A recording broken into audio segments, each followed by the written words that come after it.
Welcome back, everyone. Welcome back to Venture Wisdom. I'm your host, Rakesh, and this is the place we talk all things venture capital and private equity. We have been covering a range of topics in our podcast for a while, but we thought we'll probably take a little detour and make two changes in our upcoming set of podcasts. One, we will pick one region, and this time we are doing that for UAE. And second, we'll take the whole range of -1, not even zero, the step -1 to step 10. And to help me do this over next few episodes, I have with me Simon Davis. Simon is a financial services marketer for a long, long time, or almost all his life. He is currently the founder and CEO of Aucta Group. Aucta is one of a kind emerging managers accelerator in UAE, which helps the managers go from 0 to 10, practically from ground up to all the guidance. And if I understand right, they even write the first check as an LP. We will start this as a primer to this whole set of conversation around UAE and emerging managers. Simon, thank you so much for taking time. I know that you are in transit, you are somewhere in Europe, ready to fly to Far East Asia, but appreciate your time today. Rakesh, huge pleasure to be on the Capital Net. Part of us building a relationship together, which we very much appreciate. And thank you for the opportunity to jump on and chat about some very, very interesting topics. And by the way, you're right. I've been doing this job since I was literally in short trousers. So I think all of my life is about right. We have been talking about this subject almost forever as well. So, and I think it'll be great to have, it is great to have you on this podcast, and I'm expecting nothing short of a very informational set of episodes that we have planned together.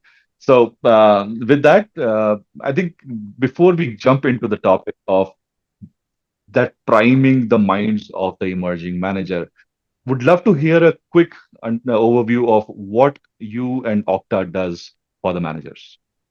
Yeah, sure. Look, Rakesh, this is all surrounded really by my why. And I think my why will give the audience everything about what makes me tick and what Aucta Group does.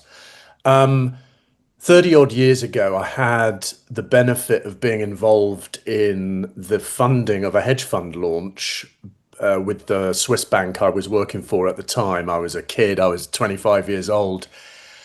And we put some money in a fund, very well known hedge fund now, but then was brand new. And I loved the experience because it blended startup founder messiness, but with the guardrails that come within the financial services community. And I also loved the idea that a boutique could take the fight to the giga guys, the big guys, and win. What a cool concept that is.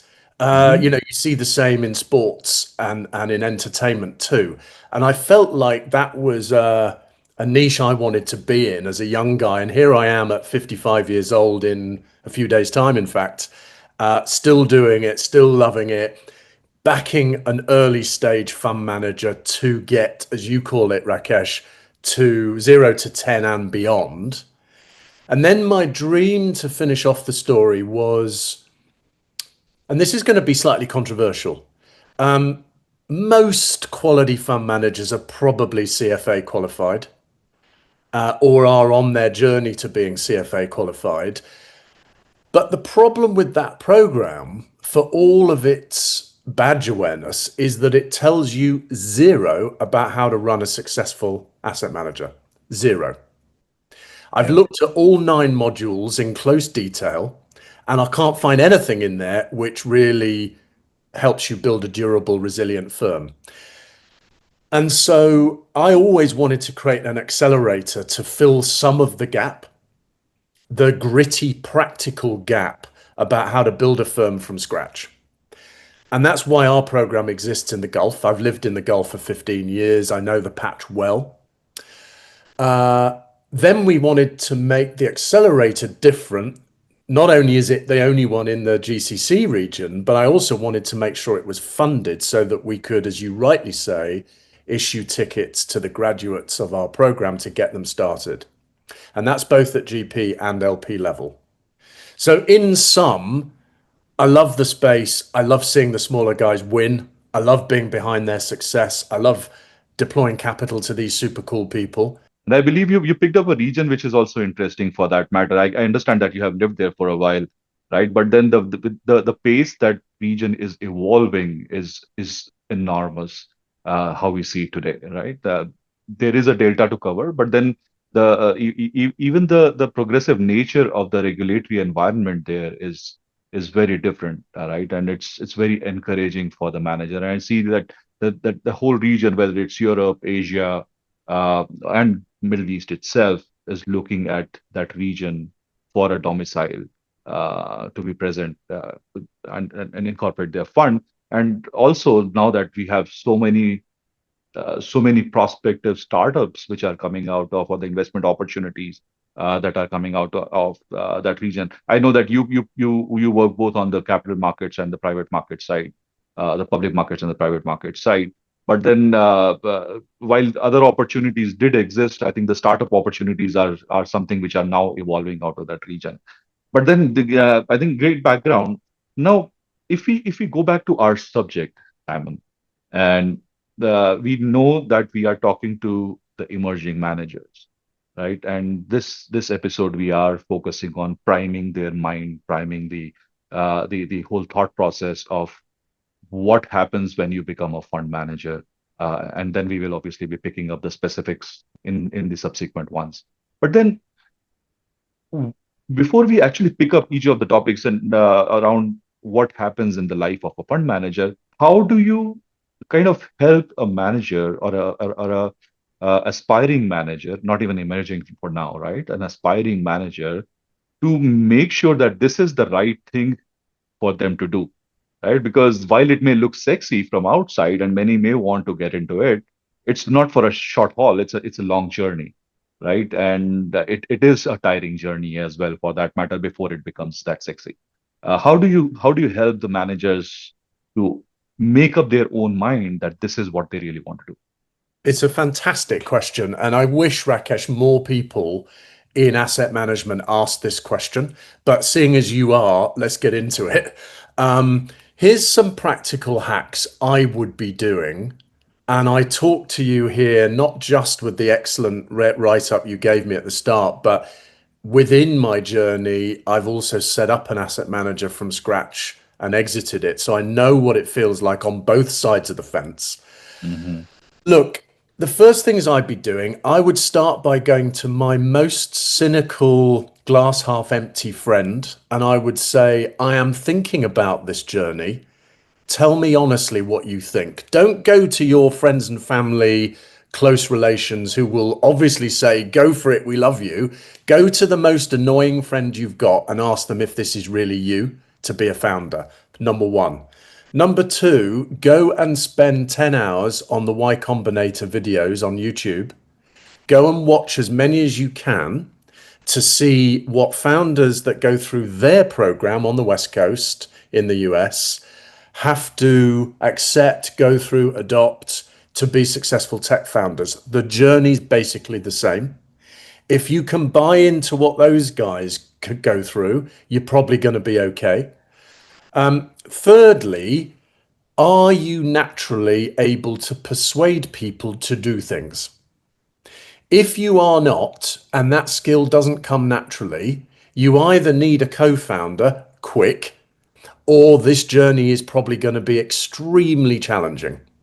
If you're a technical private markets analyst looking at PE VC opportunities, often very good at that, possibly not been on the front end of your business before, think very hard about this journey to setting up your own SPV by SPV platform or fund. So, look, those are three things, Rakesh, I think will help you figure out who and what you are and whether the grit you need for the long haul is there. Sure. I think this makes absolute sense, and I 100% agree. The journey of a founder and a journey of investor is no different. It's just two different terms, but they are as much a founder as other founder is. In fact, I would say it's harder for an investor to be a founder or entrepreneur because as I speak with many investors, they say founders have every founder has a different story to tell. Every manager has one story to tell. Give me the money, we'll invest, we'll multiply, give it back to you. Right? So it gets harder. So I can imagine how stressful it can be in that case. Exactly. And look, I hate bringing up cul-de-sacs in these podcasts, but I'm going to forgive me, Rakesh. Give me 10 seconds. The world is focused on people like Trump these days. The guy, has certain qualities, shall we say, as well as other weaknesses. But what I think a lot of us see is those sociopathic tendencies and narcissistic tendencies. And let's call this out here. Most founders have got a bit of both. And if you don't have a bit of both, this is going to be a very hard ride. Why? Because in the fund management game, there are 1.3 million funds today globally seeking assets under management. Let me repeat Yeah. that 1.3 million. Yeah. If you can't figure out how to stand out, if you can't show immense grit, if you're not doing 72 hours a week for the next 10 years, week in, week out, backed by amazing tech and amazing founder partners, probably this is not the right route. And you'll have to forgive me, Rakesh, for sort of being so direct on this topic, but I've been there like you have so often. I must have met in my career well over 1,000 aspiring emerging fund managers. I know what I'm looking for, and I need a little bit of the things we're discussing here. And I think it's good to be direct, then go through that pain for many, many years to come, because the way out is not easy. It's even harder than starting for that matter, unless you are going through the natural closed fund cycle and exiting at the right time. So now that we have helped an aspiring manager to become an emerging manager, what next? What's the first step from there? I'm going to blend a couple of steps together, but to tease this for the audience, and you know this already, Rakesh, we think there's 8 things that any aspiring firm really need to do before they get into the actual fund structuring or fundraise. I'm going to blend two together. Ideal investor profile, IIP, and product market fit. Two topics which are very rarely discussed in asset management, but massively discussed in Silicon Valley, Berlin, and other tech hubs. But sorry, I'm interrupting here. Yeah.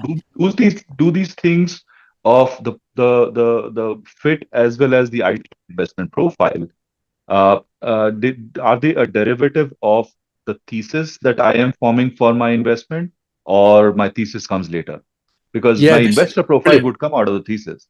Yeah, brilliant question. Do you know what? Your thesis is going to come very much into the conversation I think that you've had before you even start.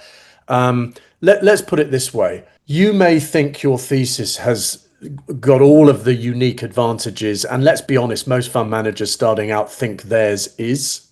The truth is that actually two things. One is probably that thesis is overly complex for the investors that you're trying to target, who ultimately just want income or growth or both. And they don't really care that much how you get it, as long as you get it. And I'm oversimplifying, but I think people will relate to what I'm driving at.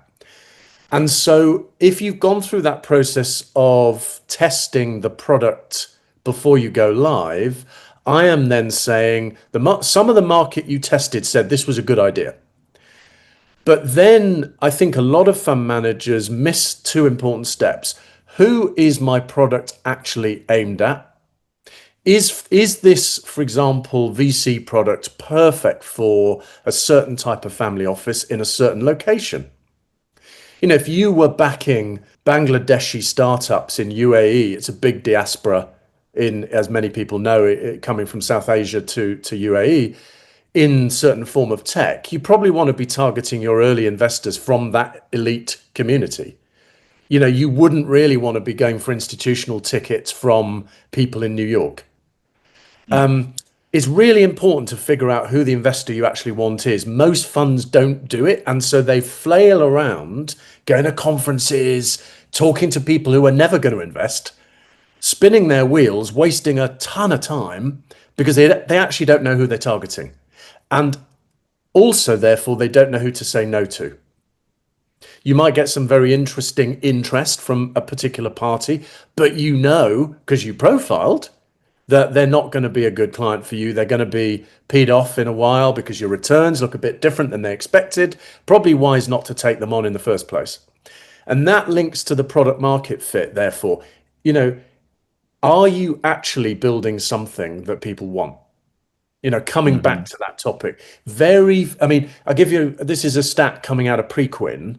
Um, Most fund launches on the day they launch have over 5,000 competitors that day. Some Hmm. fund launches have 20 or 30,000. Who in their right mind would launch the 5,001st unless you already know you have a market for the product?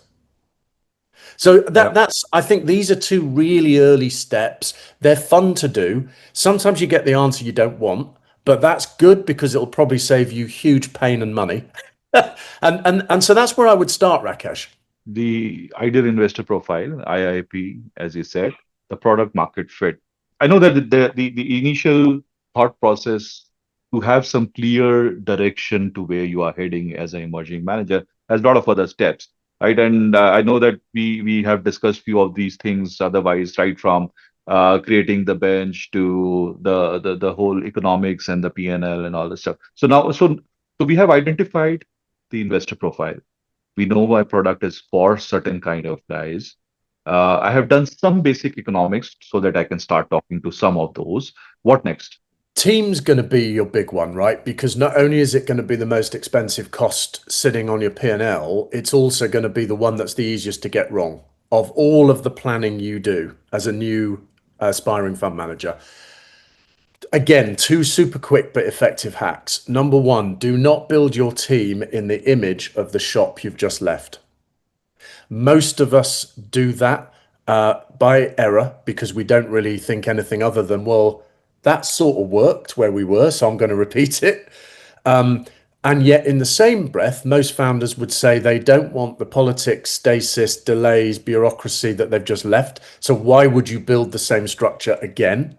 So, what I would recommend solidly is get initially some clear advice.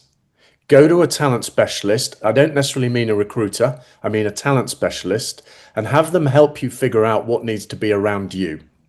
Sure. Now, overlay that with this next hack, and this is the second of two. Make your shop distribution heavy. Do not make it product heavy.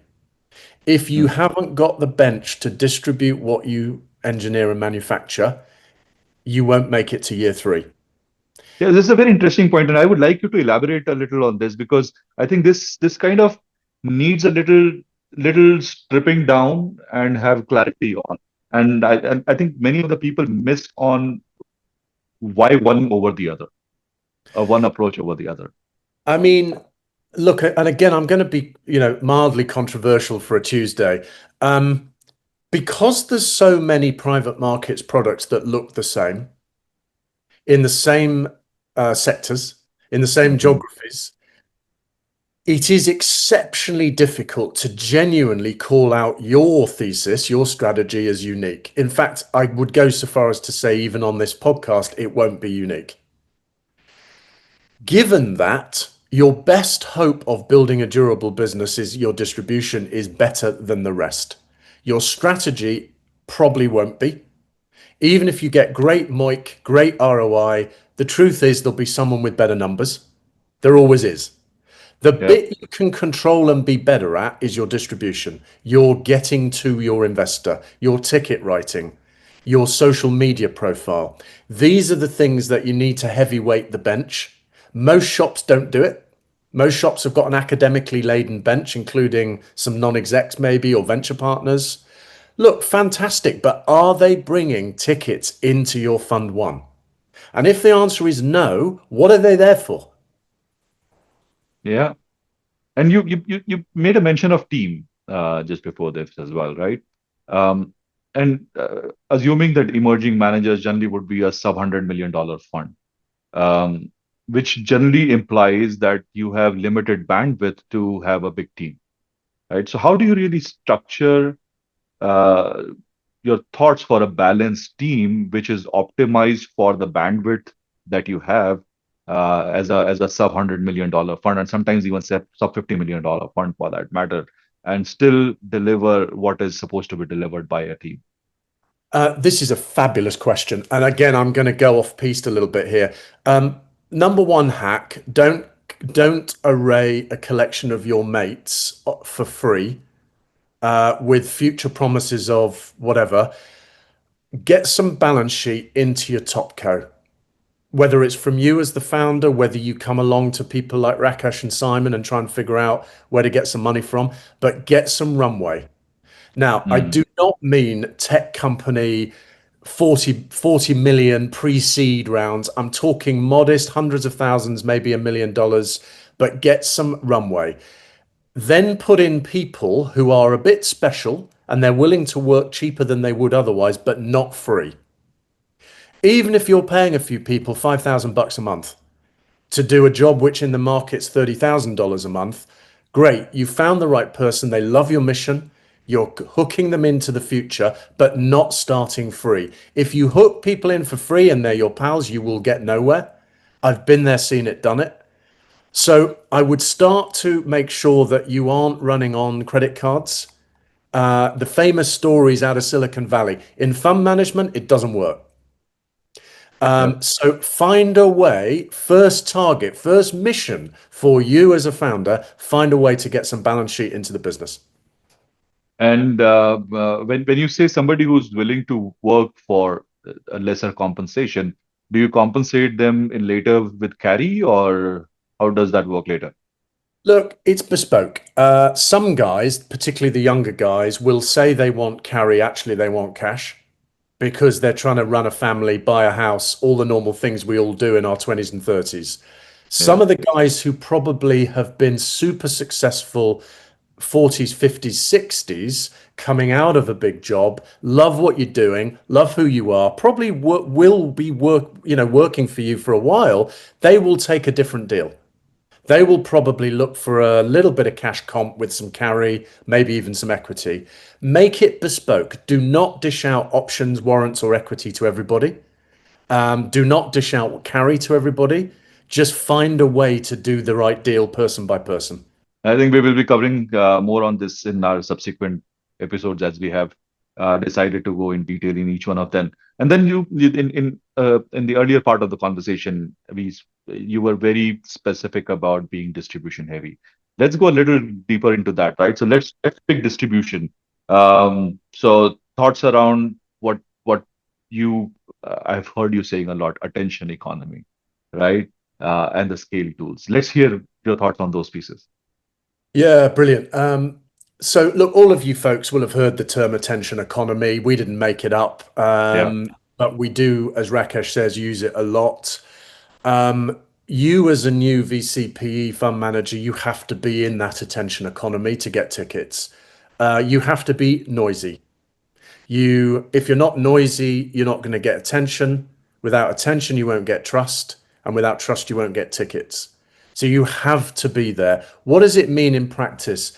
Look, you have the luxury of designing your shop to be 2025, not what your previous firm was when it launched many years ago. Yeah. So, look, bring into the firm, make sure you've got a social media person, make sure you've got a videographer with you, traveling with you if necessary. Document the journey of the startup. It's super cool Vimeo or YouTube viewing. It's brilliant for LinkedIn. It's brilliant for Insta. Get a constant cadence of cheaply produced, from the mind of content day in, day out. Get people to the point where they cannot ignore you because each platform that they go to, they keep seeing you. That's going to be the trick to getting to tickets. If you think you've got an amazing thesis, but you've got no bandwidth to run the distribution, honestly, probably beyond friends and family, it's going to be a real struggle to raise. I think this is while this is important, the very nature of being noisy, and when we are saying noisy, I know both you and I mean in a positive way. How do you be strategically correct in creating that noise? Because ultimately, what ensures that you get those checks that you are looking for basically comes from your positioning in the minds of the prospective investors. Now, that positioning is is what that strategy around your social media presence is what I mean, right? So whether you are positioning yourself as a good guy with the numbers, are you positioning yourself somebody who's good with networks, networking, and identification of the right deals? Are you positioning yourself as something else? I don't know, right? That several things that implies that you are a good.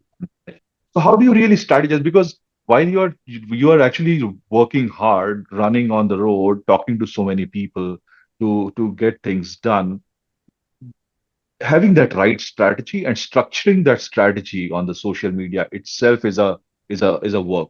It's an extra work for that matter. It is absolutely, and I know we're going to cover this on a later episode together, Rakesh. So let me make it simple for folks by saying have one thing in your mind whenever you create content, be it a written post, a video, a short, whatever it is. All you really are trying to do is get your audience to like you. That's it. If they like you, they will watch you and listen to you and read you. And Hmm. that gives you the platform to be a thought leader. If they find you difficult to buy into in the first place, it's very difficult then later to build out your personality. As you say, is that thought leadership? Is it specialism? It's got to start with an authentic, likable approach. And I think if people think of it that way, it becomes much more straightforward. If you're doing a 40-second piece to camera in the airport in Dubai on your way somewhere, all you're trying to do is say, look, here's what I'm doing. Here's who I am. I'm a likable dude. You can come and talk to me. We'll share a coffee together. That will get you everywhere. And that's the simple hack that I would start with. Also, don't feel the need to polish too much. Content is content. It's yesterday's fish and chip paper. Do not spend days, weeks trying to polish it like a fund manager normally would. It's the nature of the breed. Let's get it made. Let's get it out to the audience. Let's get people loving you, wanting to know more. You're halfway there. Sure. And so this is more like a carpet strategy, right? You are going out to a larger audience and with a hope that with all the presence that you are able to create for yourself will get you visibility to the right audience. Now that you have the right audience, right? Sorry, you Correct. have you have something to say. Go ahead.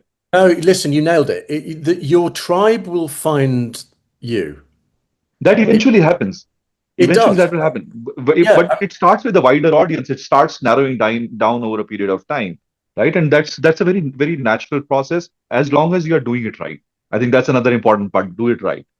Don't be all over the place. You're not commenting on the political aspects. You're not commenting on the wars and all that stuff.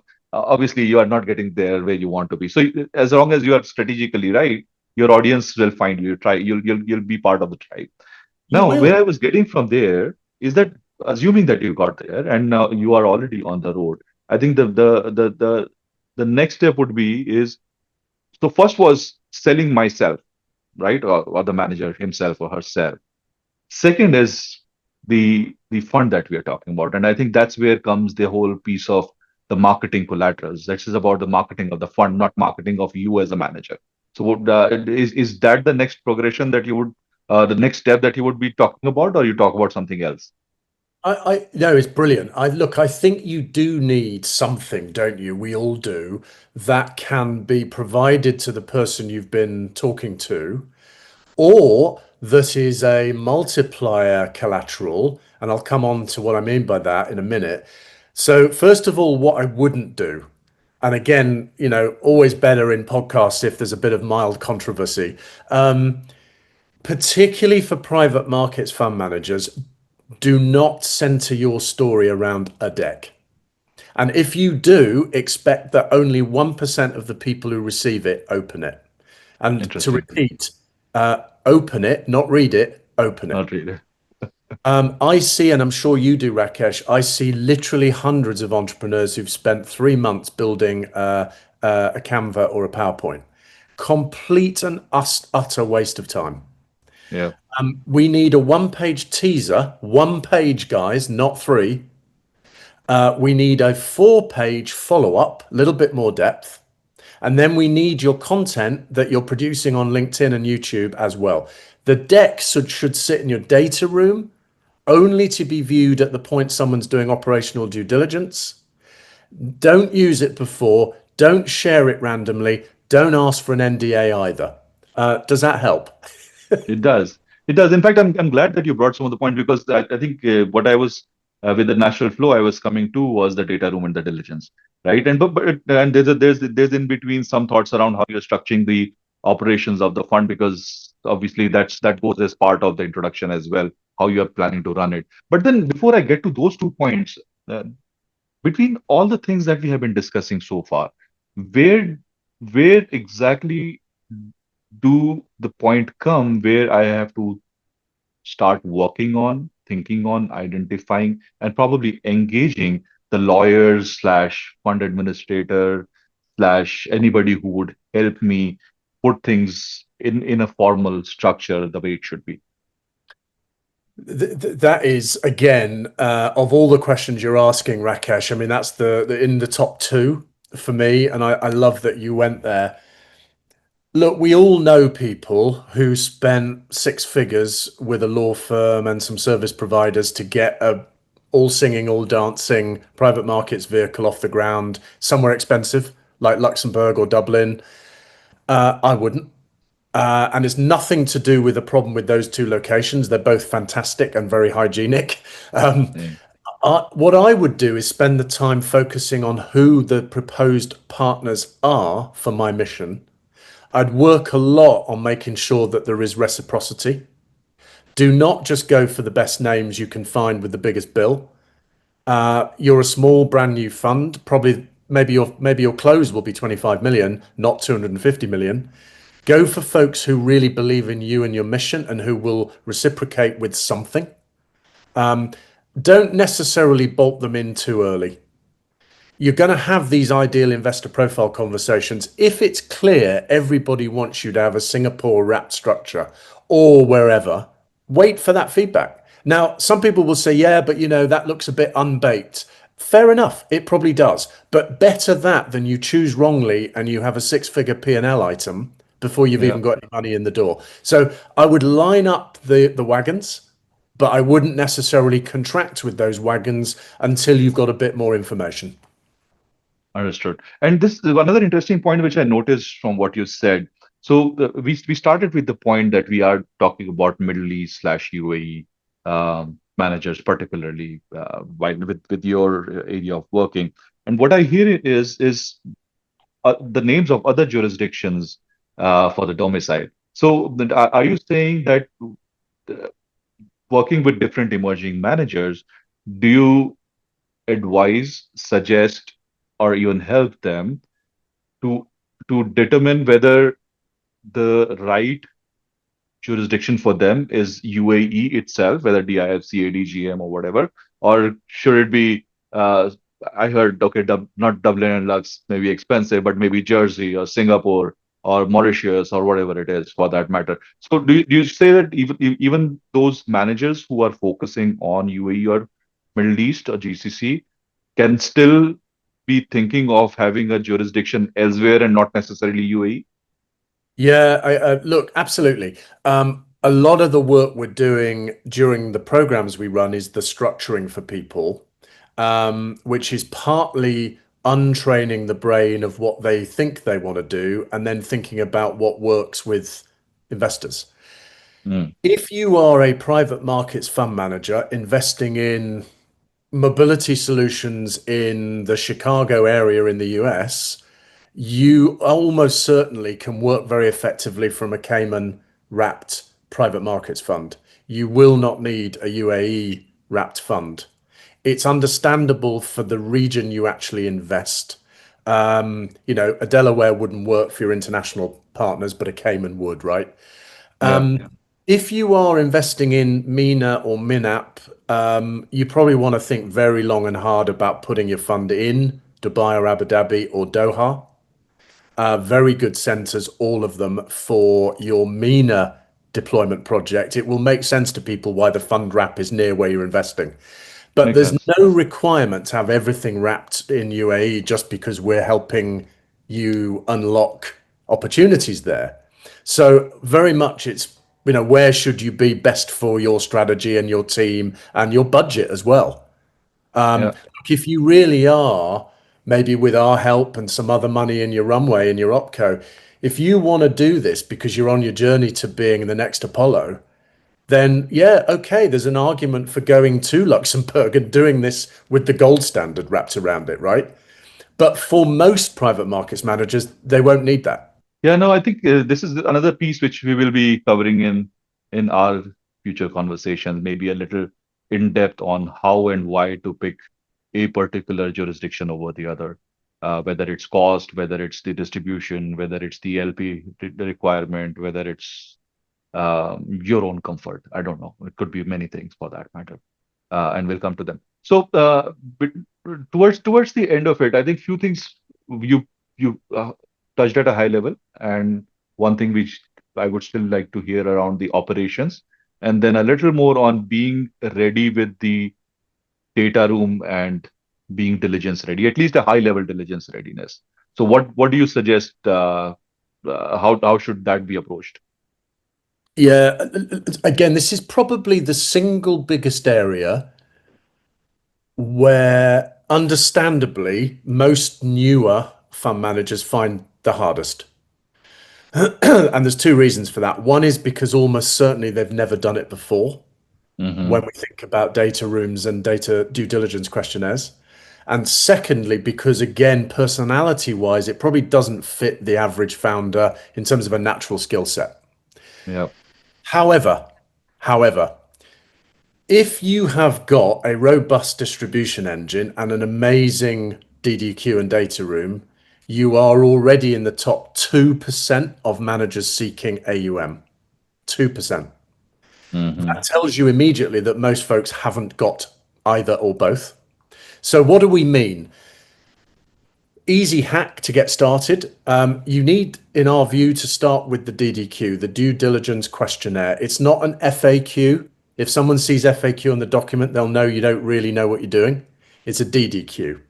yeah, DDQ, start it off really simply with every single question you've ever been asked and write that into a Word doc or a Google sheet. Put the answer you gave or want to give to each. There's the starter for your DDQ. Then add in some policies and procedures, simple ones to start: AML, anti slavery, diversity, all the things that you care about that you want people to know exist in your business. yeah. It's a living document that will grow over the years. Monitor it weekly. Never leave it because otherwise it will quickly look out of date to the person you're sending it to. Even if at that point you don't have a data room, it shows someone you're thinking about your operational spine. You are thinking about the stuff they want to know about you that will never be in a teaser. Yeah, So the DDQ is an amazing place to start. The data room is again iterative. Start with the simple stuff. Do not worry that it's a work in progress. Most investors with fund ones, they take the view of proportionality. They do not expect you to be BlackRock. yeah. They expect you to show you're on a journey to a brilliant, compliant, operationally sound firm. But I think even DDQ for that matter is an iterative process. It evolves as you hear more questions. You may start from some of the assumed questions, uh, probably 5, 10, 15, right? Yeah. But then it keeps on adding to that as the conversations go on. Yeah. But then, Let me jump in there, Rakesh, yes, just to say to you, and this links back to what we were saying about the attention economy. Please, please, please, everybody, when you've created that list of questions and answers, throw that at your digital designer. Maybe you found someone on Fiverr. Maybe you found someone in your bench who is really good on Canva. yeah, Make it visually attractive. Do not leave it as a Word doc or a Google sheet. No one will engage. Make it lovely. Get the UX and UI looking beautiful. People will go, wow, I have not seen this often. I'm opening it. sure. So you're saying it while the content is uncompromisable, you have to have it right. Make sure that it's visually appealing as well. Okay, and, that's good to hear because um, I would say 90% of the people I see, they keep it plain. And this is the point. You are trying, we're back suitably to the point we made 10 minutes ago, aren't we? There are 1.3 million people marketing the same day you are. If Yeah, your stuff looks the same as all of them, you will not get attention. They need to have seen you on LinkedIn. They need to have seen you've got a different style of UX UI, i.e., the way you present your collateral. They've yeah, seen that your strategy is sound. Now we're talking. Now we've yeah. got a conversation with a potential allocator who is like, okay, these guys have really thought about it. And that's all you need to get the door, 15 centimeters open. But then, while for both of us, the whole subject of fund management is our life, right? We eat, drink, sleep, breathe, everything in it. But at the same time, you know that I have a special love for the technology and fund management, and I have not heard you speaking about that part. Where does that come in? Technology, why? Uh, Either it is operations or it is transparency with the LPs, or is it confidence, or is it governance? But then, where does that fit in? Would love to hear your thoughts on those. Yeah, look, two thoughts on that. First of all, when I talk about putting your wagons of service providers in a line, it has to include your technology partners. So I think it starts early, people identifying, for example, what you guys do, Rakesh, getting that into the proposed service stack, ready to go, so that you can demonstrate in your DDQ and your data room that you've thought about it. The second aspect we see in terms of technology is how are you actually going to address AI and technology generally in the operations of your business? Meaning, does it mean that actually you no longer need the 8 people you did 5 years ago in certain parts of your business? If that's the case, say it. Yeah. If actually you need to spend some money to get there to then save payroll later, say that too. And Hmm. work with technology pros to figure out what's going to help you and your business. So it's part of the setup for me. But it isn't just who should we work with a product or a SaaS that we want to buy. It's also, hey, do we really need two analysts anymore when we can train an LLM to probably do the work for us? That's a conversation that needs to be visible in your DDQ because your allocator will be thinking about it. I think a great priming conversation as we intended to. But I would like to end our conversation on a similar note where we started, right? So our initial points to start were, is this the right route for me, right? Am I built to be a manager? Am I doing it just for the visual appeal, the glamour and the sexy appeal to it, or am I really built to do that and I mean to do that? Bringing that towards the end of this conversation, the same part, while we will be covering the whole 0 to 10, and we did that very briefly right now. What should a manager from here on be prepared to go through, both in terms of time and effort, to go from 0 to 1, not two, not five, not 10, but 0 to 1. And by one, I mean your first close. Yeah, brilliant question again. Look, the obvious answer, let me start with the obvious, is that the vast majority of fund ones take nearly 3 years to get to a close. 3 years. They may not admit it, They may dress up the first half of that, described as something different, but the reality is probably 3 years. Hmm. There are ways to short circuit and circumvent, and that's why on this fantastic pod we've been discussing some of the hacks to get you there quicker. And the use of the attention economy is a game changer to build trust faster. So, one Hmm. answer to your question is expect it to take 2x, 3x the time you thought it would. Expect it to cost 2x, 3x the amount you thought it would cost to get there. And if you're in that mindset, then you can only be positively surprised. Also, be in a mindset where you know you're going to get 90% no's and 10% maybes to yes. If you think you're going to have everybody biting their hand off to follow you, you're deluded. It won't happen. The analogy I love using is if anybody's a tennis fan out there, Roger Federer, probably the best that lived in modern era, who played the game. He lost many more games and points than he actually won, One. and yet Yep. was still the best in the world for 20 years. Hmm. Loads of no's, loads of walking back to the service line thinking, oh my God. As a founder, you're going to have that. It's I hate this phrase because everybody uses it all over socials, but it is mindset. It is accepting that the journey you're on is going to be horrible, but the wins when they happen are so sweet. Very aptly put. I think while it's put in nicer words than the reality is, I would say. But then, yeah, it is what it is. But the point was made pretty straight, I would say, even if it were with the nice words that you have put it across. But then, I think, as I said, as a primer, great conversation, great points together that we have been able to put, and I sincerely look forward to picking each one of them separately with you and digging deeper into those. Simon, appreciate your time. Thank you so much. Rakesh, real privilege to be on the show. Looking forward to part two. See you very soon. Likewise.